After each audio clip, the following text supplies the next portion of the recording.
Hi friends, எல்லாருக்கும் வணக்கம். Welcome to Renu kitchen. இன்றைக்கி நம்ம என்ன பார்க்க போகிறோம் அப்படின்னா, ரோட் சைட் காளான் வீட்டில் எப்படி பண்ணுறது அப்படின்னு பார்க்கலாம். ஃபஸ்ட்டு ஒரு பவுலில் 2 கப் அளவுக்கு முட்டைக்கோஸ் எடுத்திருக்கேன். அது கூட மைதா, கார்ன்ஃப்ளவர், மிளகாத்தூள், கரம் மசாலா, உப்பு, இஞ்சி பூண்டு பேஸ்ட் இதெல்லாம் சேர்த்து நல்லா மிக்ஸ் பண்ணிக்கணும். மிக்ஸ் பண்ணோடனே நமக்கு உதிரி உதிரியாக வரும். ஸோ இது கூட லைட்டாக தண்ணி தெளித்து நல்லா மிக்ஸ் பண்ணிக்கணும்.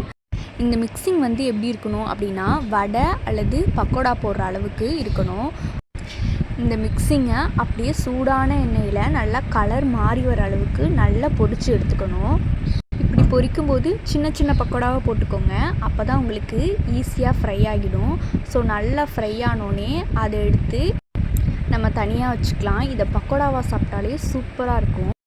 இன்னொரு பாத்திரத்தில் எண்ணெய் ஊற்றிட்டு அதில் பெரிய வெங்காயம் சின்ன சின்னதாக கட் பண்ணியிருக்கேன். அதை போட்டுட்டு நல்லா பச்சை வாசனை போகிற வரையும் நல்லா வதக்கிக்கலாம். அது கூட லைட்டாக உப்பு, கருவேப்பிலை, இஞ்சி பூண்டு பேஸ்ட்டு சேர்த்து நல்லா வதக்கிட்டு, இது கூட ஒரு தக்காளி, 2 வரமிளகாய் சேர்த்து அரைச்சி வச்சுருக்கேன். அதை ஆட் பண்ணிக்கலாம். அதுக்கப்புறம் கொஞ்சம் கரம் மசாலா சேர்த்துட்டு நம்ம பொரித்து வச்சுருக்க பக்கோடாவையும் ஆட் பண்ணிக்கலாம். அது கூட கொஞ்சமாக கார்ன்ஃப்ளவர் எடுத்து 1 கப் அளவு தண்ணி சேர்த்து மிக்ஸ் பண்ணி அதை இதில் ஆட் பண்ணிக்கலாம்.